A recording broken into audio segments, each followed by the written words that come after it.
Welcome to రాజనీతి.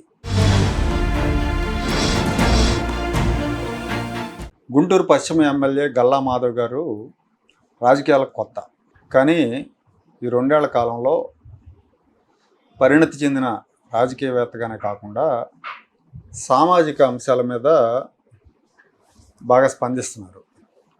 సామాజిక అవగాహన ఉన్న నేతగా కూడా గుర్తింపు పొందారు. రీసెంట్గా తన పిఏగా ఒక ట్రాన్స్జెండర్ని పెట్టుకున్నారు.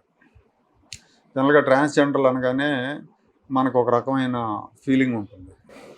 ఏదో వాళ్ళని కొంచెం దూరం పెట్టడం, లేదంటే వివక్ష చూపించడం చేస్తూ ఉంటాం. వాళ్ళు బెగ్గింగ్ చేస్తూ ఉంటారు షాపుల దగ్గర, అంటే లేదంటే నా ఫంక్షన్స్ దగ్గర ఇట్లా డబ్బులు వసూలు చేసుకుంటూ ఉంటారు. దాని మూలంగా ఏంటంటే అందరూ కూడా వాళ్ళకి దూరంగా ఉంటారు. సో పిఏ అంటే ఎమ్మెల్యేకి పిఏ అంటే చాలా వ్యవహారాలు చక్కబెట్టాల్సి ఉంటుంది. ఎమ్మెల్యేకి సంబంధించిన అపాయింట్మెంట్ల దగ్గర నుంచి కాన్స్టిట్యున్సీలో ఎవరన్నా ఫోన్ చేస్తే రెస్పాండ్ అవ్వటం, ఇవన్నీ కూడా ఉంటాయి. సో అలాంటి కీలకమైన పోస్టులో ఒక ట్రాన్స్జెండర్ని నియమించడం అనేది చాలామందిని ఆశ్చర్యానికి గురి చేసింది, కొంతమంది అభినందిస్తున్నారు కూడా. సో మాధవ్ గారు అసలు ఏ ఉద్దేశంతో పెట్టుకున్నారు అంటే, ఆవిడ పిఏ డ్యూటీస్ని సమర్థవంతంగా చేస్తుందా లేదా అనే శంక ఎవరికైనా ఉంటుంది. అలాంటి అనుమానాలు రాలేదా ఏంటని ఆ విషయాలన్నీ కూడా చెప్పడానికి మాధవ్ గారు ఇప్పుడు మనతో ఉన్నారు. మాధవ్ గారు నమస్తే అండి. మీరు అసలు అంటే ట్రాన్స్జెండర్ని పిఏగా పెట్టుకోవాలని ఆలోచన ఎందుకు వచ్చింది? అంటే ఫస్ట్ నుంచి కూడా ట్రాన్స్జెండర్ కమ్యూనిటీని గమనిస్తూ వస్తున్నాం అండి. Right from my education days. జనరల్గా మేము నా స్కూలింగ్ ఎడ్యుకేషన్ పరంగా మెట్రోస్లో తిరగాల్సి వచ్చేది హైదరాబాద్లో ఉండడం వల్ల. ఆ మెట్రో స్టేషన్స్లో, మెట్రో రైల్స్లో ఎక్కువగా వీళ్ళు బెగ్గింగ్తో లేదంటే ఫోర్స్ఫుల్ బెగ్గింగ్తో ఉండేవాళ్ళు. అందరినీ పట్టి ఇస్తారా లేదా వాళ్ళ చాయిస్ వదిలేసేవాళ్ళు కాదు, వీళ్ళు దాన్ని ఫోర్స్ఫుల్ గా చేసేవాళ్ళు. అవంతా గమనిస్తా ఉండేవాళ్ళం. మేము కూడా 1-2 సంఘటనల్ని ఫేస్ చేయడం కూడా జరిగింది వాళ్ళతో డైరెక్ట్ గా. ఎవ్రీబడి కొంచెం అమ్మాయిల దగ్గరికి రారు కానీ వస్తారు. అమ్మాయిలు ఒంటరిగా ఉంటే వచ్చేసి దబాయిస్తా ఉంటారు, బెదిరిస్తా మాట్లాడతారు. నేనంటే మేము మా అబ్బాయిలు అయితే ముందు వణికిపోయే పరిస్థితి అయితే ఉంది. వాళ్ళ మీద ఎక్కువగా టచ్ చేస్తా ఉంటారు, ఎక్కువ టచ్ చేయడం, ఇబ్బంది పెట్టడం అలా అంటే చేస్తూ ఉండేవాళ్ళు. ఇవన్నీ గమనిస్తూ వచ్చేవాళ్ళం. అయితే వీటికి రీజన్స్ ఏంటి, ఎందుకు వీళ్ళు చూస్తానికేమో అన్ని విధాలా బాగుంటారు, పని చేసుకోగలిగే శక్తి సామర్థ్యం ఉంటది, మాట తీరు గట్టిగా ఉంటది, అన్నీ ఉన్నప్పటికీ అసలు ఈ బెగ్గింగ్ లోకి ఎందుకు వెళ్ళిపోయారు అనే ఆలోచన ఉండేది బాగా. అది తర్వాత కొన్ని సందర్భాల్లో చూసినప్పుడు వాళ్ళు నిజమైన ట్రాన్స్జెండర్స్ కాదు. ఎక్కువ మంది ఎక్స్ట్రా చేసే వాళ్ళంతా కూడా మగాళ్లే. అంటే చేసుకొని వచ్చి వీళ్ళు ఉన్న పరిస్థితిని అడ్వాంటేజ్ గా తీసుకొని మమ్మల్ని ఏమనరు, ఎందుకంటే సొసైటీ కూడా వీళ్ళు వస్తుంటేనే కొంచెం భయంతో ఇచ్చేసేవాళ్ళు. కొంతమందికి సెంటిమెంట్ గా ఉంటుందండి, సెంటిమెంట్ ఉంటుంది. వీళ్ళు అవును అంటే వీళ్ళు సమ్ డిఫరెంట్. కొంతమంది మీరు అన్నట్టుగా ఒక డివోషనల్ యాంగిల్కి వెళ్ళిపోయి అర్ధనారీ స్వరూపర్ లాగా వాళ్ళు ఫీల్ అయిపోయి వీళ్ళు బ్లెస్ చేస్తే మంచి జరుగుతుంది అనే ఒక ఆలోచనతో కూడా వీళ్ళు వస్తున్నప్పుడు పెద్దగా హెసిటేట్ చేయకుండా వాళ్ళతో ఒక ఆర్గ్యుమెంట్ లేకుండా అడిగింది ఇచ్చేయడం చేస్తా ఉంటారు. జనరల్ గా ఒరిజినల్ వాళ్ళు ఏంటంటే ఇచ్చింది తీసుకొని వెళ్తుంటారు. అవును, ఈ నటించే వాళ్ళేమో అవును. ఇవి చూసానండి నేను, అది ప్రత్యక్షంగా కూడా చూడడం జరిగింది. అసలు సిసలైన మేలు వీళ్ళ వేషధారణలో వచ్చి డిమాండ్ చేయడం, కొన్ని సందర్భాల్లో దాడి చేయడం, ఇవన్నీ చూడడం జరిగింది. అంటే వీళ్ళున్న పరిస్థితిని ఆఖరికి వాడుకునే పరిస్థితి ఎలా అయిపోయిందంటే, మీరు చూస్తే ఇప్పుడు బెగ్గింగ్ లో కూడా కాళ్ళు చేతులు లేని వాళ్ళని దయతో జాలితో మనం ఏదైనా చారిటీ ఇచ్చే పరిస్థితి ఉండేది. మనం ఒకటి చూడొచ్చు, అంతా కూడా ఈ మాఫియా నడిచింది, బెగ్గింగ్ మాఫియా. మంచిగా ఉన్న వాళ్ళని కిడ్నాప్ చేసి హ్యూమన్ ట్రాఫికింగ్ చేసి వాళ్ళ కాళ్ళు చేతుల్ని చేసి వాళ్ళని బెగ్గింగ్ ఫీల్డ్ లోకి ఫోర్స్ఫుల్ గా పంపించి, అంటే ఎప్పుడైతే హ్యూమన్ సెంటిమెంట్ ని, ఎమోషన్ ని మెటీరియలైజ్ చేయొచ్చు అని ఒక ఆలోచన వచ్చిన తర్వాత అది కంపల్సరీగా క్రిమినల్ యాక్టివిటీలోకి మారిపోతుంది. అదే గమనించాం వీళ్ళ పట్ల కూడా. ఇది 2వ అంశం. 3వ అంశం, ఇక్కడ రాజకీయంలోకి వచ్చిన తర్వాత ప్రధానంగా ఈ స్ట్రీట్ డాగ్స్ విషయంలో పెద్దగా 2 years నుంచి కూడా అనేక యాంగిల్స్లో పోరాటం, దానికి బోల్డంత వ్యతిరేకత, ఈ డాగ్ లవర్స్ నుంచి, సొసైటీల దగ్గర నుంచి వాటి హక్కులు పరిరక్షించాలి, వాటిని స్వేచ్ఛగా వదిలేయాలి అనే ఆలోచన ఉండేది. ఈ రెండింటిని కంపారిజన్, కానీ అవి పిల్లల మీద అటాక్ చేయటం, వృద్ధుల మీద అటాక్ చేసి చంపినప్పుడు విమర్శలన్నీ ప్రభుత్వం మీద వస్తాయి మళ్ళీ. అంతే కదా, ఆటోమేటిక్ గా కంట్రోల్ చేయాలంటే డాగ్ లవర్స్ ఊరుకోరు. కంట్రోల్ చేయకుండా వేదన హడావిడి చేస్తే మళ్ళీ ప్రభుత్వమే ఫేస్ చేయాల్సి వస్తుంది. అంటే ఇటు ప్రభుత్వాన్ని సరైన నిర్ణయం తీసుకోలేని పరిస్థితి, అదే విధంగా కొన్ని సామాన్య ప్రజలు వాళ్ళు లాస్ అండి. ఒక చిన్న పిల్లాడు చనిపోతే వాళ్ళ ఇంట్లో అది ఎంత లాస్ అంటే మనిషి జంతువు అనే ఘర్షణ అనేది వీళ్ళు తీసుకొచ్చేస్తున్నారు సమాజంలోకి. అలాంటి పరిస్థితులు చూసి ఫేస్ చేసి నేనే దాదాపుగా ఎన్నో మీటింగ్స్ కండక్ట్ చేశాను వాళ్ళతో, అంటే వాళ్ళని కన్విన్స్ చేయడానికి. సో అవి స్వేచ్ఛగా తిరగాలి, జనాలు కరుస్తూ ఉన్నాయి అని మేము రైజ్ చేసినప్పుడు పిల్లల్ని పంపకండి, పిల్లల్ని మీరు బయటికి కాస్త సేఫ్ గార్డ్ చేసుకోండి అనే ఆన్సర్లు వచ్చాయి వాళ్ళ దగ్గర నుంచి. ఇవన్నీ చూసినప్పుడు ఎలా అనిపించింది అంటే కుక్కకున్న విలువ కూడా సాటి మనిషికి లేకపోయిందా? వాళ్ళు మనతో పాటే పుట్టారు, ఒక తల్లికే పుట్టారు, వాళ్ళకే తెలియని ఒక కండిషన్ అది, వాళ్ళకే తెలియని కండిషన్, వాళ్ళు కోరుకొని వచ్చిన సిచ్యువేషన్ కాదు, పరిస్థితి కాదు. అలాంటప్పుడు వాళ్ళు ఎందుకు ఈ వివక్షలోకి వెళ్ళిపోవాలి అనే ఒక ఆలోచన ఎప్పుడు మైండ్ లో రన్ అవుతా ఉండేదండి. అందుకని నేనేం చేయొచ్చు. అండ్ ఇంకొక ప్రధాన అంశం కూడా ఇది ఒక ఆస్పెక్ట్ ఉంటే, నేను women and child and disabled కమిటీలో, గవర్నమెంట్ కమిటీలో మెంబర్ని. ఈ కమిటీ తిరుపతిలో ఒకసారి మేము విజిట్కి వెళ్ళాం, మొత్తం మా మెంబర్స్ అందరం కూడా విజిట్కి వెళ్ళడం జరిగింది. అక్కడ గరిమా గృహని తిరుపతిలో ఉంది. All over Andhra Pradesh state transgenders అందరూ కూడా అక్కడ హాస్టల్ అన్నమాట, అది అక్కడ ఉండొచ్చు. వాళ్ళకి అక్కడ నివాసం ఇచ్చింది సెంట్రల్ గవర్నమెంట్ స్కీమ్. అది స్కీమ్ కింద వాళ్ళకి ఆ గరిమా గృహస్ ఉన్నాయి. ఆల్ ఓవర్ ఏపీ చూస్తే అక్కడ మాత్రమే ఉంది తిరుపతిలో. అక్కడ కొంతమంది ట్రాన్స్జెండర్స్ కలవడం జరిగింది, వాళ్ళతో కొన్ని అభిప్రాయాలను పంచుకోవడం జరిగింది. ఎందుకు మీరు బెగ్గింగ్ లోనే ఉన్నారు, మేము ఏదైనా అవకాశం ఇస్తే మీరు చేస్తారా అని. వాళ్ళు నిజంగానే చాలా అనేక అంశాలని ముందుకు తీసుకొచ్చారు. మాకంటూ ఒక ఇళ్ళు లేవు, మాకంటూ ఒక ఐడెంటిటీ లేదు. ఈ రోజు మా కమ్యూనిటీలో చదువుకున్న పిల్లలు ఉన్నారు, డిఎస్సి చేస్తున్నారు. డిఎస్సిలో వెరిఫికేషన్ లో ఒక సర్టెన్ పీరియడ్ వరకు బాయ్, తర్వాత ఉమెన్ గా ట్రాన్స్ఫార్మ్ అయింది, ట్రాన్స్జెండర్ గా ఐడెంటిటీ తీసుకుంది. సర్టిఫికేట్స్ వెరిఫికేషన్ దగ్గర 10th అవన్నీ చూస్తారు. అక్కడ బాయ్ గా ఉండేటప్పటికి మొత్తం సర్టిఫికేట్స్ రిజెక్ట్ అయిపోయాయి. ఇప్పుడు ఆ అమ్మాయి అంత చదువుకొని అంత డెడికేటెడ్ గా టైం అంతా పెట్టి కూడా అవకాశం లేని పరిస్థితి. ఇది నేను లోకేష్ గారి దృష్టికి తీసుకెళ్లాను. ఆయనకు ఒక రిప్రజెంటేషన్ ఇవ్వడం జరిగింది. అన్న ఇట్లా మేము ఇలాగా వెళ్ళినప్పుడు ఇలాంటి పరిస్థితిని ఎదుర్కొన్నామంటే ఆయన దీన్ని మనం కూర్చుందాము, దీని మీద కూర్చొని అవసరమైతే ఒక పాలసీని తీసుకొద్దాం అమ్మా అని చెప్పి ఆయన రోజు మాట ఇచ్చారు ఆయన. సరే ఈ లోపు government will take care of it self. ఇవి ఎంతమంది ఉన్నారు, జనాభా ఏంటి, మనకి దాదాపుగా పాలసీ తీసుకురావాలి. ఒక 5,000 దాకా ఉన్నారు. బట్ మనం ఏం చేయొచ్చు. అండ్ మోర్ ఓవర్ ఇంకా మనం చూసుకుంటే ఏపీ స్టేట్ లో 5,000, AP state confine to AP state ఒక approximately I think so 5,000 to 6,000. అంటే వీళ్ళు ఐడెంటిటీ ఉన్నవాళ్ళు, మేము ఇది అని వాళ్ళకంతా వాళ్ళకి ఐడెంటిటీ కార్డు. అయితే మనకి తెలుగుదేశం ప్రభుత్వం తీసుకుంటే, ఎక్స్క్లూజివ్ గా చంద్రబాబు నాయుడు గారిని తీసుకుంటే, he's the first and foremost CM to concentrate on transgender community. 2017 లోనే చాలా అద్భుతమైన పాలసీలు చంద్రబాబు నాయుడు గారు ట్రాన్స్జెండర్స్ పట్ల తీసుకొచ్చారు. అంటే పెన్షన్ ఇవ్వడం కానీ 1,500 పెన్షన్ ఇచ్చారు, అండ్ హౌసింగ్ కల్పించారు. వాళ్ళ protection act 2017 transgender protection act తీసుకొచ్చారు. వాళ్ళకంటూ హోమ్స్ ని క్రియేట్ చేశారు. ఇవన్నీ రానున్న రోజుల్లో మొత్తానికి పక్కన పడేసిన పరిస్థితి, పూర్తిగా తీసేశారు. ఇంక వీళ్ళ పరిస్థితి ఎలా అయిపోయిందంటే అండి, ఇటు ఉండడానికి షెల్టర్ సరిగ్గా లేదు, ఏమన్నా స్కీమ్స్ అప్లై అవుతాయంటే అయ్యే పరిస్థితి లేదు, ఎంప్లాయ్మెంట్ లేదు, అసలు ఎలాంటి అవకాశం లేని సమాజం అని వాళ్ళు ఫీల్ అవుతారు. ఎలాంటి అవకాశం అంటే నిజంగానే ఈ రోజు స్ట్రీట్ డాగే బెటరా మాకంటే అనే వాళ్ళలో వాళ్ళే కుంగిపోయే పరిస్థితి అండి. మళ్ళీ ఇప్పుడు చంద్రబాబు నాయుడు గారు వచ్చిన తర్వాత స్త్రీ శక్తి ప్రోగ్రామ్ కింద వాళ్ళకు కూడా ఫ్రీ మొబిలిటీ స్కీమ్ ని, బస్ లో ఫ్రీ ట్రావెల్ ని ఇచ్చారు. అండ్ ఆ 15,000 ని ఇప్పుడు 4,000 గా పెంచి ఇచ్చారు. 1,500 ని 4,000 గా మళ్ళీ పెంచారు. లైక్ ఆల్ పెన్షన్స్ ఎలా పెరిగాయో వాళ్ళకు కూడా ఇచ్చారు. సో అది ప్రభుత్వం చూసుకుంటుంది. అయితే ఇక్కడ నాకు బాగా స్ట్రైక్ అయిన పాయింట్, హిట్ అయిన పాయింట్ ఏంటి అని అంటే, చదువుకున్న వాళ్ళకి ఎంప్లాయ్మెంట్ అనేది గ్యాప్ ఉంది. సో ఇప్పుడు ఈ అమ్మాయి చదువుకుందని మీకు ఎట్లా, మీ దృష్టికి ఎట్లా వచ్చింది? నేను అసలు ముందు అక్కడికి వెళ్తే గానీ చదువుకున్న వాళ్ళు ఉన్నారు అని చెప్పి నాకు తెలియదండి. వాస్తవంగా వీళ్ళు ఒక వల్నరబుల్ పొజిషన్ లో ఉన్నారు, బాగా మార్జినలైజ్డ్, ఎవరు పట్టించుకోవట్లేదు. కాబట్టే వీళ్ళు ఫోర్స్డ్ బెగ్గింగ్ కానీ లేదంటే ఒక క్రిమినల్ యాక్టివిటీలో కానీ ఉన్నారని మాత్రమే తెలుసు. కానీ చదువుకున్నారు, వాళ్ళకి ఆపర్చునిటీ లేక ఇలా ఉన్నారు అన్న పరిస్థితికి అప్పటికి మాకు తెలియదు. ఎప్పుడైతే నాకు అది తెలిసిందో నేను ఐ హ్యావ్ డిసైడెడ్ అనమాట, నేనే ఆపర్చునిటీ ఇవ్వాలి.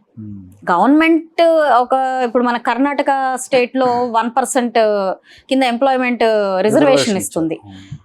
గవర్నమెంట్ ఒక పాలసీ తీసుకొచ్చే లోపు, గవర్నమెంట్ పాలసీ తీసుకొచ్చినా అండి, ఈ రోజు అక్కడ కూడా మన కేరళ తీసుకున్నా, లేకపోతే కర్ణాటక తీసుకున్నా, తమిళనాడు తీసుకున్నా, ఈ స్టేట్స్ లో తీసుకుంటే యాజ్ లైక్ ఎంప్లాయ్మెంట్ తో వచ్చి వాళ్ళ ఒక ఆఫీసర్లు గానో ఒక డిపార్ట్మెంట్ లో ఒక అఫీషియల్ గా మనుగడ అయితే సాగిస్తారు.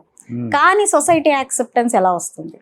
ఆఫీసర్ గా యాక్సెప్ట్ చేస్తారేమో గానీ సాటి మనిషిగా యాక్సెప్ట్ చేయాలి అని అంటే ఇంకా ఈ రోజు వెనకబడిన కులాలనే తొందరగా యాక్సెప్ట్ చేయడం కష్టంగా ఉంది. ఈవెన్ ఉమెన్ డిస్క్రిమినేషన్ నే ఈక్వల్ గా చూసే పరిస్థితి లేదు. అలాంటిది కొత్తగా వీళ్ళని సోషల్ యాక్సెప్టెన్స్ ఉంది అని అంటే ఉంటది అంటే ఆలోచించాలి. అందుకని నేనేం చేశానంటే, government let take its own decision, ఈ లోపు సమాజానికి పరిచయం చేయాలనుకున్నాను. ఆ పరిచయం చేయాలనుకున్న ఆలోచనే ఫస్ట్ వాళ్ళందరినీ పిలిచాను నేను. మా లీడరే ఒక లీడర్ని అసైన్ చేశాను. ఇక్కడ ఎంతమంది ఉంటున్నారు, వాళ్ళ పరిస్థితులు ఏంటి, అవంతా డేటా కావాలి నాకు అని అడిగాను. ఒక 15 రోజులు ఆ అమ్మాయి మొత్తం డేటా తెచ్చిచ్చింది నాకు. డేటా తెచ్చిచ్చింది అంటే టు బీ మెన్షన్, అమ్మాయి పేరు మెన్షన్ చేయాలి. తన పేరు నంది సరస్వతి. తనకి అంటే వీళ్ళు అక్కడికి వెళ్ళి మాట్లాడాలి, వీళ్ళతో ఇంటరాక్ట్ అవ్వాలి అని కూడా ఎవరు అనుకోరండి. ఇష్టపడరు, హెసిటేట్ అవుతారు, వాళ్ళు ఎలా రియాక్ట్ అవుతారో అనే భయం ఉంటది. Generally they don't take up such things. కానీ ఈ అమ్మాయి నా ఆలోచన చెప్పగానే ఐ విల్ టేక్ కేర్ అని చెప్పి ఆ అమ్మాయి వెళ్ళి వాళ్ళందరి ఇళ్ళకి వెళ్ళి ఎవరైతే హెడ్లు ఉన్నారో వాళ్ళని సంప్రదించి, మా మేడం మిమ్మల్ని కలవాలనుకుంటున్నారు, ఒకసారి రండి అని చెప్పి రమ్మని. As like every Tuesday women grievance నేను నియోజకవర్గంలో స్టార్ట్ చేసి సక్సెస్ఫుల్ గా రన్ అవుతుంది. ఆ రోజు ఉమెన్ గ్రీవియన్స్ లో వాళ్ళు కూడా రావడం జరిగింది. వాళ్ళకి చెప్పాను నా ఒపీనియన్, ఇలా చదువుకున్న వాళ్ళు ఎవరైనా ఉంటే, నేను ఐడెంటిఫై చేశాను, చదువుకున్న వాళ్ళు ఎవరైనా ఉంటే నేను జాబ్ ఆపర్చునిటీ ఇవ్వడానికి రెడీగా ఉన్నాను, మీరు ఎవరైనా వస్తారా అని అడిగాను.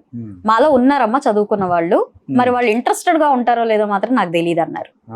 మేము కూడా మోటివేట్ చేస్తాం, బట్ డోంట్ నో అని వాళ్ళు చెప్పడం జరిగింది. ఇది ఎప్పుడు జనవరి ఎండింగ్ లో జరిగింది. మాకు బెగ్గింగ్ లో ఫ్రీ మనీ వస్తుంది, ఈజీ మనీ వస్తుంది. మీరే మహా అంటే పని చేయకుండా డబ్బులు వస్తున్నాయి. మహా అంటే మీరు ఎంత ఇస్తారు? 15,000 20,000 ఇస్తారు. మాకు అంతకంటే ఎక్కువ వస్తున్నాయి. మాకు హ్యాపీగా నెల గడిచిపోతుంది. సో మేము ఎందుకు చేయాలి అని ఆలోచించిన వాళ్ళు చాలా మంది ఉన్నారు. నాకు ఆన్సర్ ఇచ్చిన వాళ్ళు చాలా మంది ఉన్నారు. చదువుకున్న వాళ్ళే మాకు వస్తున్నాయి. అప్పుడు మీరు ఎందుకు చదువుకున్నారని నేను క్వశ్చన్ చేశాను. మీరు అసలు ఎందుకు ఎడ్యుకేషన్ లోకి వెళ్ళారు, కాంపిటేటివ్ ఫీల్డ్స్ లోకి ఎందుకు వెళ్ళాలనుకున్నారు అని నేను అడిగాను. ఆన్సర్ లేదు. నేను అన్నాను వాళ్ళతో, ఇట్స్ నాట్ అబౌట్ మనీ, మీరు డబ్బులు ఎంత వస్తున్నాయి, ఏం వస్తున్నాయి, this is not about money. ఇది రెస్పెక్ట్, ఒక హ్యూమన్, మీరు మనిషే. ఇది ఫ్రీడమ్ కి సంబంధించింది, మీ గౌరవ మర్యాదలకు సంబంధించింది. దీన్ని మనీతో పోల్చొద్దు, కట్టేయద్దు. సమాజంలో మీలాగా చదువుకున్న వాళ్ళు, అట్లీస్ట్ చదువుకునే వాళ్ళు ఎలాగో వాళ్ళకి ఐడియానే ఉంటుంది, మేము ఎలాగో చదువుకోలేదు కాబట్టి మాకు వేరే ఆధారం లేదు, మేము ఇదే కలెక్షన్కి వెళ్ళిపోతామనే ఆలోచన ఉంటది. చదువుకున్న వాళ్ళు కూడా ఇలాగే ఆలోచిస్తే this is not the right way అని అనిపించింది నాకు. కొంచెం ఎక్స్ప్లెయిన్ చేయడం జరిగింది వాళ్ళకి, కొద్దిగా అవేర్నెస్ ఏమంటారు దాన్ని, కౌన్సిలింగ్ చేయడం జరిగింది.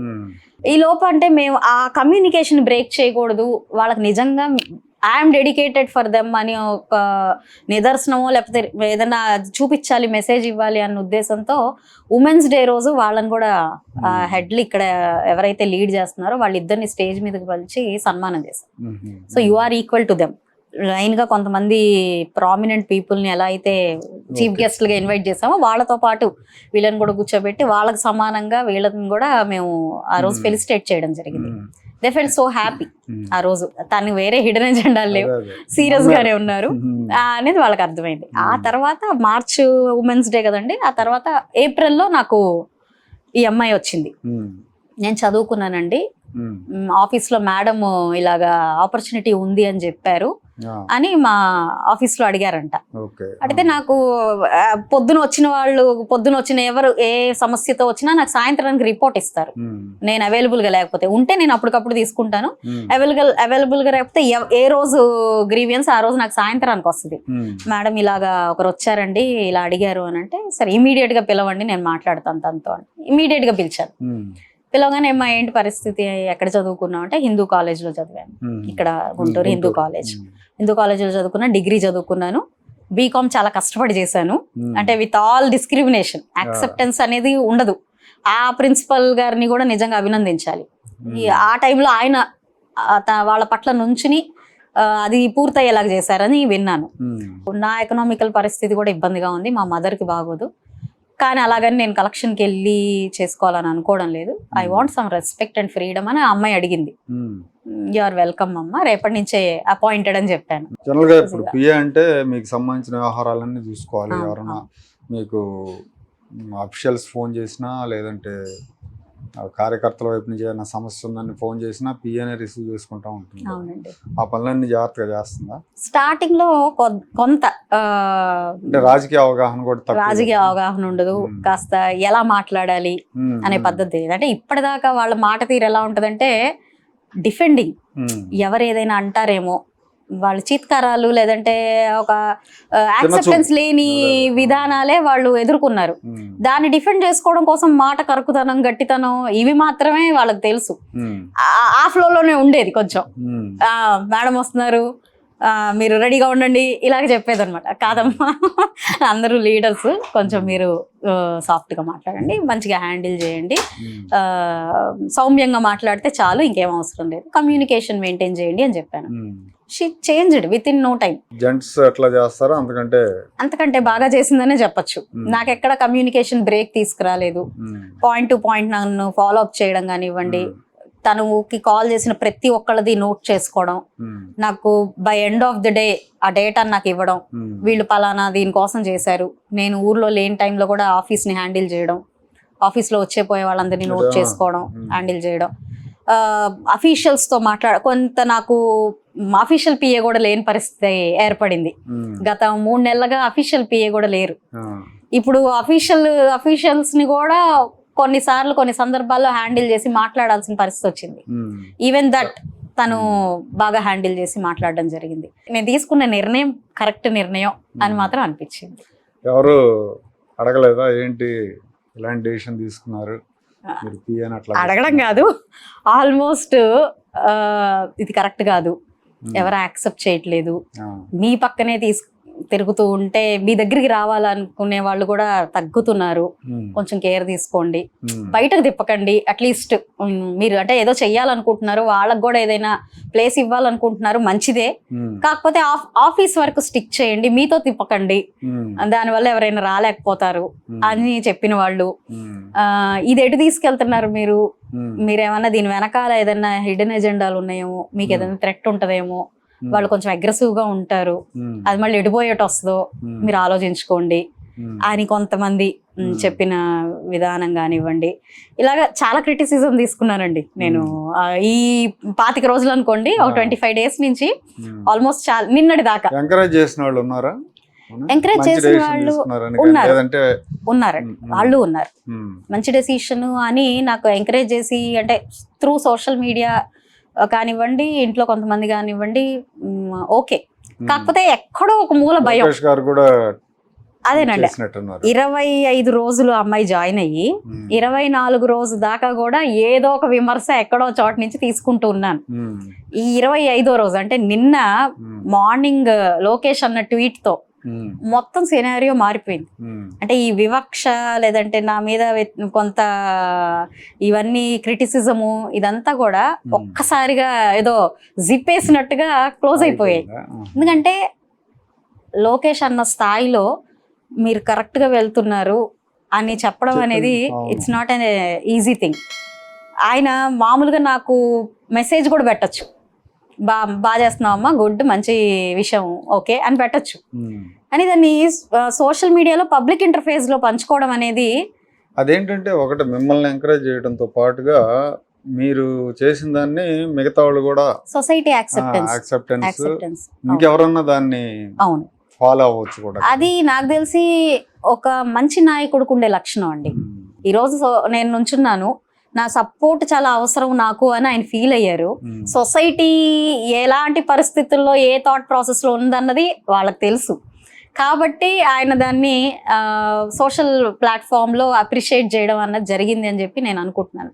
ఎప్పుడైతే అన్న కానివ్వండి, పెమసాని గారు కానివ్వండి, వాళ్ళ సోషల్ మీడియాలో దీన్ని పెట్టారో అప్పటి నుంచి కొంత ఆలోచన విధానం మారిపోయింది. ఓకే, ఇప్పుడు కాస్త తప్పు పట్టిన వాళ్ళు, భయపడిన వాళ్ళు, వాళ్ళ భయంలో కూడా నేనేం తప్పు. కొంతమంది జనరల్ గా మీరంటే వ్యతిరేకత లేకపోయినా మీకు క్షేమం కోరేవాళ్ళు కూడా ఇది ఎటు వస్తుంది అంతే, కేవలం అంతేనండి. అదే చెప్తున్నాను. వాళ్ళకేమి నేను రాంగ్ చేస్తున్నానని క్రిటిసిజం కాదు, నిజంగానే అటువైపు కూడా ఒక అగ్రెసివ్ మోడ్ పీపుల్ ఉన్నారు. మీరైతే ఒక మంచి ఉద్దేశంతో అవకాశం ఇచ్చారు, మరి తను ఎట్లా ఫీల్ అవుతుంది? ఉందా ఇక్కడ? ఇక్కడే మన దగ్గరే ఉన్నారండి. ఇక్కడ ఇంతకు ముందు ఒక్క విషయం మీతో పంచుకోవాలి. వీళ్ళ కమ్యూనిటీలో కూడా తను కూడా చాలా ఫేస్ చేసి బయటకు వచ్చిందనే చెప్పాలి. ఎప్పుడైతే ఆపర్చునిటీ ఉంది అని తను వచ్చిందో వాళ్ళ కమ్యూనిటీ పీపుల్ కూడా అంటే ఇప్పుడు దాకా సొసైటీ కాదు అంటే మేము నిన్ను ప్రొటెక్ట్ చేసుకుంటూ వచ్చాము, ఇప్పుడు నువ్వు వదిలేసి వెళ్ళడం వల్ల మమ్మల్ని వదిలేసి వెళ్ళి నీ దారి నువ్వు చూసుకుంటే మా పరిస్థితి ఏంటి అంటే వాళ్ళలో వీళ్ళు ఏదో ఫీడ్ చేయాలో ఏదో సంథింగ్ ఉంటుంది అనుకుంటా. నువ్వు వెళ్ళిపోతే ఎలాగా, నిన్ను చూసి ఇంకో 10 మంది వెళ్ళిపోతే ఎలాగా అనేది చాలా తను ఫేస్ చేసే వచ్చింది. But still she's ready to continue this. వాళ్ళ కూడా నాలెడ్జ్ లేక కావచ్చు, వాళ్ళకి ఒక భయం కావచ్చు, రీజన్స్ ఏదైనా కానీ వీళ్ళని ఆ ఫ్రీడమ్ లోకి వెళ్ళే పరిస్థితి కూడా లేకుండా ఉన్న పరిస్థితులు ఉన్నాయి. అంటే మనం ఒక అవకాశం సొసైటీతో కలిసే అవకాశం ఇటు నుంచి కూడా రావట్లేదు. ఇటు అంటే వీళ్ళల్లో కూడా పాజిటివ్ గా మాకు ఎంకరేజ్మెంట్ వచ్చింది అని పంచుకున్న వాళ్ళు ఉన్నారు. మాకు అవకాశం ఇస్తే మేము కూడా ముందుకొచ్చి చేస్తాము అని చిన్న చిన్న వీడియో క్లిప్స్ చేసి తెలంగాణ నుంచి లేదా అదర్ స్టేట్స్ నుంచి పంపించిన వాళ్ళు ఉన్నారు. మీకులాగా ఎవరైనా అవకాశం ఇస్తే మేము రెడీగా ఉన్నామని. అట్ ద సేమ్ టైం ఇలా బయటికి రావడానికి వీల్లేదు అని ఇంకా వాళ్ళని హెరాస్ చేసే వాళ్ళు ఉన్నారు. అంటే ఆపర్చునిటీ ఇవ్వడమే కాదు, కొంత సోషల్ థింకింగ్ థాట్ అనేది మారాలి. అండ్ ఇంకొక చిన్న విషయం ఏంటంటే అప్రిసియేషన్స్ చాలా మంది ఇస్తున్నారు. దానికంటే కూడా అంటే ఒక 1000 మంది అప్రిసియేషన్స్ లో ఇద్దరైనా 1000 ఇంటూ ఇద్దరే, నేను ఎక్కువ కూడా కోరుకోవట్లా, ఇద్దరైనా ఈ అవకాశాన్ని ఇస్తే వాళ్ళకి కూడా కొంత మార్పు వస్తుంది అని చెప్పి నా అభిప్రాయం. తను కూడా ఇక్కడే ఉన్నారు, ఆ అమ్మాయి కూడా తన అభిప్రాయాలు కూడా మీతో పంచుకుంటుందండి. ఫస్ట్ ఎమ్మెల్యే గారు మీకు జాబ్ ఆఫర్ చేసినప్పుడు ఎట్లా ఫీల్ అయ్యావు? సార్ ఫస్ట్ నాకు ఈ ఆపర్చునిటీ ఇచ్చినటువంటి ఖచ్చితంగా మీడియా వాళ్ళకి, లేకపోతే ఈరోజు నేను కాదు ఒక ట్రాన్స్జెండర్ అనే నేను ఇలాగా సమాజం ముందుకు రావడానికి సహాయపడినటువంటి వెస్ట్ ఎమ్మెల్యే, పశ్చిమ నియోజకవర్గం ఎమ్మెల్యే గల్లా మాధవి గారికి నా హార్ట్లీ థ్యాంక్స్ చెప్తున్నాను సార్. మా హృదయపూర్వకమైన ధన్యవాదాలు. అంటే చాలా జాబ్ ఆఫర్ చేశాక ఈ జాబ్ నేను చేయగలనా లేదా, నాకు అసలు ఈ ఆఫర్ ఎందుకు ఇస్తున్నారు అనే డౌట్స్ ఏమైనా వచ్చినాయా? యా, ఖచ్చితంగా వచ్చినాయి సార్. ఇంతకాలం లేని ఒక ఛాన్స్. నేను అంతకుముందే చాలా ఛాన్సెస్ కోసం నేనే ఓన్గా sir please give me one chance అని అడగటం, ఎన్నో చోట్ల ప్రయత్నం చేయటం. ఓకే, అంటే మీరు బీకామ్ చదువుకున్నారని చెప్పారు. ఎస్ సార్, నా స్టడీ వచ్చేసి గుంటూరు మార్కెట్ సెంటర్లో హిందూ కాలేజ్ గవర్నమెంట్ కాలేజే. అందులో 2021 అండ్ ఇంటర్ కూడా ఆ కాలేజ్ చేశారు, 2017 to 19. సో అప్పుడు ఎట్లా అంటే మీరు ట్రాన్స్జెండర్ ఉన్నారు కదా, కాలేజీలో ఇబ్బంది పడలేదా? చాలా ఫేస్ అప్పుడు అంటే అప్పుడు బాయ్ లాగా ఉన్నారా? అంటే అదే కాలేజ్ లో బాయ్ లాగా రన్ అయ్యాను, అనదర్ దెన్ అదే కాలేజ్ లో ఒక ట్రాన్స్ లా రన్ అయ్యాను. నాకు బాయ్ లా ఉన్నప్పుడే అంటే ఐఎమ్ గే, నేను అలా ఉన్నప్పుడే చాలా ఫేస్ చేశాను. ఎలా అంటే నేను క్లాస్ రూమ్ లోకి ఎంటర్ అయ్యేటప్పుడు నన్ను హెరాస్ చేయటం, నన్ను నా వెనకాల నా సీనియర్స్ వచ్చి నా బ్యాగ్ లాక్కొని ఇవ్వకుండా నన్ను అటు ఇటు తిప్పుకోవటం, నేను సింగిల్ గా ఉన్నప్పుడు వచ్చి నన్ను ఫిజికల్లీ హెరాస్మెంట్ చేయటం.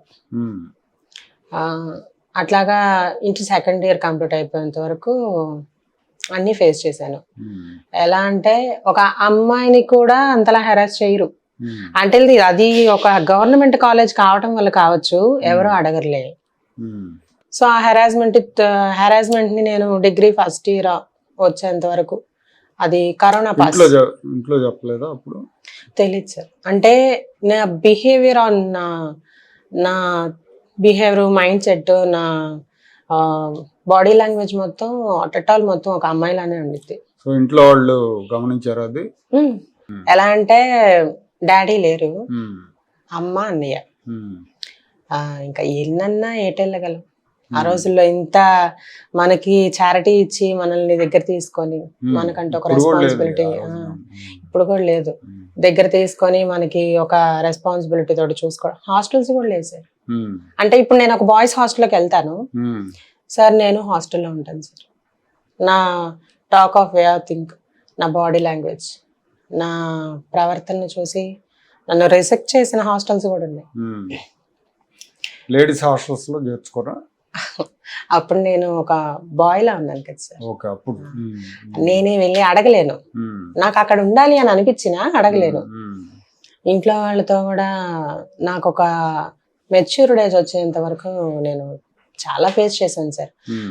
సొంత తోడబుట్టిన వాళ్ళే నన్ను, అంటే నేను బయటకు వెళ్తుంటే నీ వల్ల నాకు చెడ్డ పేరు వస్తుంది, అమ్మగారేమో నేను బయటకు వెళ్తే నన్ను ఎవరైనా హెరాస్ చేస్తారు. ఇప్పుడు కన్న తల్లి మనసు ఎలా ఉండిద్ది అంటే, నా బిడ్డను ఎవరు ఏమనకూడదు, నా బిడ్డను ఎవరైనా ఏమన్నంటే వాడు బాధపడుతుంటే నేను చూడలేను అనే మనస్తత్వంతో కన్న తల్లి మందలిచ్చిద్ది. తోడబుట్టిన వాళ్ళు ఏంటంటే, పలానా నీ తమ్ముడు ఇట్లాగా ప్రవర్తిస్తున్నాడురా, ఏంట్రా అని చెప్పి అనేటప్పుడు ఇంకా ఫ్యామిలీలో నుంచి వచ్చే హెరాస్మెంట్స్ కూడా ఫేస్ చేయాల్సి వచ్చింది. డిగ్రీ కూడా సేమ్ కాలేజీలో జాయిన్ అయ్యారు. అక్కడ మార్చారా? డిగ్రీ లేదు సార్. కానీ బయటకు వెళ్తే ఎలా ఉండిద్దో తెలియదు, ఎక్కడికి వెళ్ళాలో తెలియదు, ఎవరి దగ్గరికి వెళ్ళాలో తెలియదు. తర్వాత వాళ్ళతో షేర్ చేసుకున్న తర్వాత ఇట్లాగా మనకు ఒక కమ్యూనిటీ ఉంది, మనకంటూ ఒక ప్లేస్ ఉంది, అక్కడ మనకు మనమే తల్లి, మనకు మనమే గురువు దైవం, నాని గురువు, ఇట్లాగా ఒకళ్ళ మీద ఒకళ్ళు పెద్దవాళ్ళు, మనకంటూ అక్కడ ఒక ప్రపంచం ఉంది అని చెప్పి. నేను ఎక్కడ ఉంటారు అంటే ఈ సొసైటీలో ఎటు మాకు కనీసం ఇల్లు కూడా అద్దెకి ఇవ్వరు. సో ఏంటంటే మేము లాస్ట్ 2-3 years బ్యాక్ కొంచెం మేము స్ట్రైక్ చేయడం ఇప్పటికి కూడా జరుగులేదు సార్. ఇప్పటికి కూడా ఎక్కడన్నా సపరేట్ కాలనీస్కి వెళ్ళి, ఇప్పుడు సొంత ఇల్లు లేదనుకోండి, ఫ్యామిలీస్ తో ఈ టైంలో మేము ఏదైనా హాస్టల్కి వెళ్ళడానికి కూడా ఇక్కడ హాస్టల్స్ లేవు కదా సార్. సరే లేడీస్ హాస్టల్కి వెళ్దాం. ఇక్కడ ఏంటంటే మేము కమ్యూనిటీలో రన్ అయ్యేటప్పుడు మాకు సొసైటీ తోటి ఎదురయ్యే కొన్ని హెరాస్మెంట్స్ ని మేము ఫేస్ చేయడానికి మా మైండ్ సెట్, లేకపోతే మా టాక్ ఆఫ్ వే, మా మాట తీరు అనేది కొంచెం గడుసుగా ఉంటుంది. ఇప్పుడు చదువుకున్నాను, ఏదో ఒక జాబ్ చేస్తున్నానని చెప్పి నేను కూడా కొంచెం ఇప్పుడు ఈ జాబ్ లోకి వచ్చిన తర్వాత స్మూత్ గా, ఎందుకంటే నా పక్కన ఎంతో మంది కొంచెం అఫీషియల్స్ ఉంటారు, కొంతమంది లీడర్స్ ఉంటారు. అందులో నేను చేసేది ఒక పొలిటికల్ లీడర్ కి పిఏ. సో నేను చదువుకున్నాను అనేదాన్ని నా ప్రవర్తనలోనే అర్థం అవ్వాలి. సో ఇప్పుడు కాబట్టి నేను ఇలా ఉంటున్నాను. నేను ఒకప్పుడు అదే లైఫ్ ని, అదే కమ్యూనిటీలో, అదే ఆ జీవితాన్ని అనేది అనుభవించి వచ్చిందండి. ఇప్పుడు మీ వాళ్ళందరూ మామూలుగా పెళ్లిళ్ళు జరిగే దగ్గర, గృహప్రవేశాల దగ్గర వెళ్ళి హడావుడి చేస్తూ ఉంటారు కదా, నువ్వు కూడా వెళ్ళేదానివా? వెళ్ళేదాన్ని సార్. అంటే ఇప్పుడు ఎలాగంటే సార్, ఇప్పుడు అమ్మ చూసి ఇవ్వండి అమ్మా, లేకపోతే ఎంతో కొంత ఇవ్వండి అమ్మా అని నేను నాతో వెళ్ళిన వాళ్ళైతే సార్, చాలా మంది పెద్దవాళ్ళు అయితే బ్రతిలాడే తీసుకుంటాను సార్. సో ఇప్పుడు మేడం గారు మీకు జాబ్ ఇచ్చిన తర్వాత మీ కమ్యూనిటీ వాళ్ళు ఎవరో అపోజ్ చేయలేదా, వెళ్ళొద్దని కానీ, లేదు వెళ్ళమని ఎంకరేజ్ చేశారా? సార్ ఇది ఎలా ఉండిద్దంటే, వినే వాళ్ళకి, గ్రహించుకునే వాళ్ళకి వాళ్ళ ఆలోచనని బట్టి ఉండిద్ది. నన్నైతే మా గురువు, మా నాని గురువు, నాన్న నువ్వు చేసుకుంటానంటే చేసుకో, కానీ మన కమ్యూనిటీకి చెడ్డ పేరు తెచ్చేటట్టయితే చెయ్యొద్దు.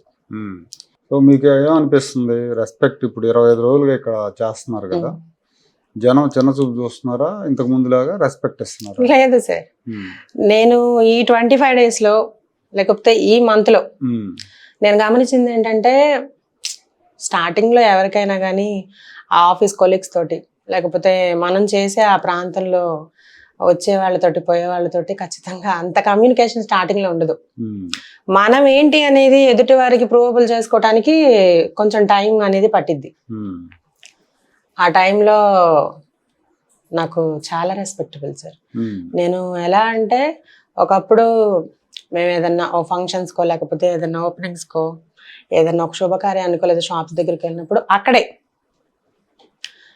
నిలబడి మాట్లాడాలి. లోపల దాకా వస్తే అమ్మ మేము వచ్చి మాట్లాడతాం నేను పంపించే వాళ్ళని చూశాను. కానీ ఉమ్, నేను స్వయంగా నడుచుకుంటూ వెళ్తుంటే నాకు సైడ్ ఇచ్చే వాళ్ళని నేను చూడలేదు ఇంతవరకు. ఉమ్, ఏంటంటే ఆ సైడ్ ఇచ్చే వాళ్ళలో కొంతమంది లీడర్స్, కొంతమంది జర్నలిస్ట్స్, ఉమ్, కొంతమంది కొంచెం ఒక స్టేజ్ లో ఉన్న వాళ్ళు, ఉమ్, వాళ్ళు నేను వెళ్తుంటే సైడ్ ఇస్తున్నారంటే నాకు వచ్చిన ఆ అవకాశం వల్లేగా. ఉమ్, ఇది అందరికి దక్కాలి, ఉమ్. నా ప్రయత్నం అది. మీకు గవర్నమెంట్ ఏం చేయాలనుకుంటున్నారు? సార్ గవర్నమెంట్ వచ్చేసి ఐ వాంట్ మాకంటూ ఒక సపరేట్ ప్లేస్ కావాలి సార్. నివసించడానికా? నివసించటానికి కాదు. నా మాటల అర్థం ఏంటంటే ఉమ్, ఇప్పుడు ఒక లేడీకి లేదా ఒక బాయ్కి ఒక రిజర్వేషన్ ఉంది జాబ్ చేసుకోవడానికి కానీ లేదా ఏదైనా హైయెస్ట్ పొజిషన్కి వెళ్ళటానికి కానీ ఒక రిజర్వేషన్. ఉమ్, ఇప్పుడు ఈ క్యాస్ట్ కి రిజర్వేషన్, ఈ క్యాస్ట్ కి రిజర్వేషన్, లో క్యాస్ట్ ని హై కమాండ్ ఏంటంటే ఏ జాబ్ కైనా అవైలబుల్ ఉంది. ఉమ్, ఆ లో క్యాస్ట్ లో కూడా ఎంతో కొంచెం మెరుగుపడిన వాళ్ళు, చదువుకోవడానికి స్తోమత ఉన్న వాళ్ళు, ఆలో అట్లాగా ఒక హైయెస్ట్ క్యాస్ట్ ఉన్న వాళ్ళు కనీసం డబ్బులు కట్టైనా కానీ ఏదో ఒక ఉద్యోగాన్ని సంపాదించుకోగలరు. కానీ మాకు ఒక రిజర్వేషన్ కావాలి. I want for reservation. ఈ రిజర్వేషన్ ఎలా ఉండాలంటే మేము చదువుకోవటానికి ఒక అవకాశం కావాలి. మేము కాలేజెస్లోకి వెళ్తే పెద్ద పెద్ద కాలేజెస్లోకి వెళ్ళి మేము చదువుకునే స్తోమత ఉండిద్ది. ఉమ్, కనీసం గేట్ కాడికి వెళ్తే లోపలికి రానిస్తారో లేదో కూడా తెలియదు సార్. ఉమ్, ఇప్పుడు మేము చదువుకున్నాము అంటే మాకు కొన్ని రూల్స్ అండ్ రెగ్యులేషన్స్ మాకు తెలుసు. కొంచెం ఎలా ప్రవర్తించాలి, ఒక డిగ్నిఫైడ్ ఏరియాకి వెళ్ళినప్పుడు ఎలా ఉండాలి, మేము ఒక కాలేజ్కి వెళ్ళినా ఒక ఆఫీస్కి వెళ్ళినా లేకపోతే మేమే స్వయంగా ఏదన్నా ఉద్యోగానికి స్వయంగా అప్లై చేసుకోవాలన్నా. ఇప్పుడంటే ఎమ్మెల్యే గల్లా మాధవి గారు వచ్చేసి మాకు ఒక అవకాశం ఇచ్చారు. ఉమ్, అది ప్రూవ్ చేసుకోవడానికి నేను ముందుకు వచ్చాను. నాలాగా చాలా మంది రాలేరు. ఛాన్స్ కోసం ఏదన్నా ఆన్లైన్లోకి వెళ్ళి అప్లై చేసుకోవడానికి అదర్స్ అని పెట్టాలా, ట్రాన్స్ అనే పెట్టాలి. ఇప్పుడు అదర్స్ అనే ఒకటి వచ్చింది, కానీ అదర్స్లో అప్లై చేసినా కానీ ఆప్షన్స్ ఏవి సార్? నేనే అప్లై చేశాను సార్ మొన్న. వేరే ప్రభుత్వం పాలనలో ఉన్నప్పుడు నేనే అప్లై చేశాను. ఒక వాలంటరీగా అప్లై చేశాను. ఉమ్, మొన్న చాలా జాబ్స్ ఆపర్చునిటీస్ ఉన్నాయని చెప్పి జాబ్ మేళ పెట్టినప్పుడు దానికి వెళ్ళాను. ఉమ్, మినిమం 10 కంపెనీస్కి ఇంటర్వ్యూ ఇచ్చాను. ఇంటర్వ్యూస్ లో క్వాలిఫై అయ్యాను. ఉమ్, ఈ జాబ్ రాకపోవడానికి కారణం ఏంటి? ట్రాన్స్జెండర్. ఆ చిన్న చూపు పోవాలంటే ఇది పైనుంచి మొదలవ్వాలి మార్పు. నేనంటూ ఒకదాన్ని జాబ్ ఎంజాయ్ చేస్తున్నారు బాగా. ఖచ్చితంగా సార్. ఉమ్, ఈ జాబ్ నేను ఒక్కదాన్ని ఎంజాయ్ చేయకూడదు సార్. నాకు ఇది ఎంజాయ్మెంట్ కాదు, ఇది నాకు ఒక ఆపర్చునిటీ అని అనుకుంటున్నానంటే ఇది 10 మందికి ఉపయోగపడాలని అనుకుంటున్నాను. ఉమ్, ఈ ఎంజాయ్మెంట్ వెనకమాల నా ఇప్పుడు ఒక జాబ్ వచ్చి ఒక 1 month, నా ఏజ్ 22. నా ఎంజాయ్మెంట్ వెనకమాల లేకపోతే నా సంతోషానికి, నా గర్వానికి, నా ఆనందానికి, నాకు వచ్చిన అవకాశంలో నా అదృష్టానికి వెనకమాల నా 21 సంవత్సరాల కష్టం, కన్నీరు, బాధ, ఉమ్. నేను అనుభవించిన హెరాస్మెంట్. ఇంట్లోనే ఉంటావా లేదంటే మీ వాళ్ళతో కలిసి ఉంటావా? మొన్నటి వరకు కమ్యూనిటీతోనే రన్ అయ్యాను సార్. మీ ఇంట్లో కాదు? ఉమ్, కమ్యూనిటీతోనే ఉంటే ఒక స్ట్రాంగ్నెస్ సార్. ఉమ్, ఇప్పుడు బతకటానికి 100 మార్గాలు, ఆ మార్గాల్లో చెడు మార్గాలు కూడా ఉన్నాయి. ఉమ్, అలా ఆ చూపుతోనే చూసే వాళ్ళకి కొంచెం నీట్గా ఉన్నవాళ్ళు లేకపోతే కొంచెం క్లాస్గా ఉన్న వాళ్ళు కనిపిస్తే బయట సమాజం ఎలా ఉండిద్దంటే కనీసం రోడ్డు మీద పోతున్నా కానీ అరెస్ట్ చేయటం. ఉమ్. దానికి భయపడి ఏమో ఏమన్నా ఇద్దేమో ఒక్కదాన్నే ఉంటే మీ కమ్యూనిటీతో ఉంటున్నాను. సో ఇప్పుడు కూడా అక్కడే ఉంటున్నారా? లేదు సార్, ఇప్పుడు అమ్మ వాళ్ళతో ఉంటున్నాను. ఎందుకంటే జాబ్ వచ్చింది కదా. ఇంట్లో డాడీ లేరు, అమ్మకు కొంచెం హెల్త్ బాగోదు, అన్నయ్య ఒక్కళ్ళే చూసుకోలేరు అని చెప్పి ఇంకా అమ్మతోనే ఉంటూ. సార్ ఇప్పుడు నేనైతే ఒకటే అడుగుతున్నాను సార్, ఎవరినైనా అవకాశం నా ఒక్కదానికే కాదండి, ప్రతి ఒక్కళ్ళకి కావాలి. ఇంత దూరం వచ్చి అందరినీ ఎదిరించి వచ్చి నిలబడే ధైర్యం అందరికీ ఉండదు. మా దాకా ఏదైనా వస్తేనే మేము మీ దాకా రాగలం.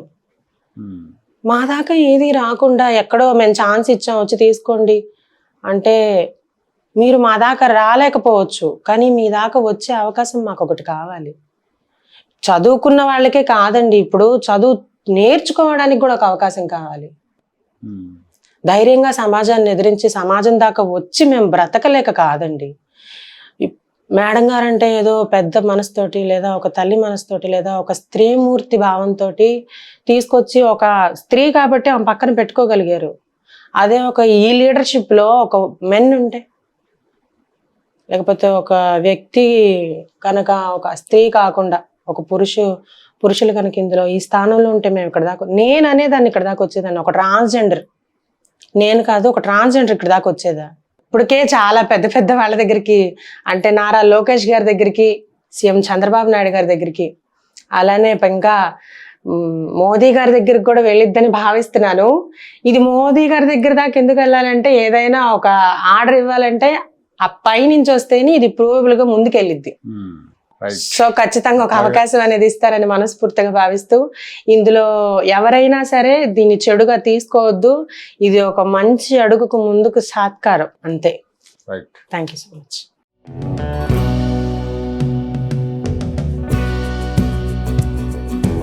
Like, share and subscribe to Rajaniti channel.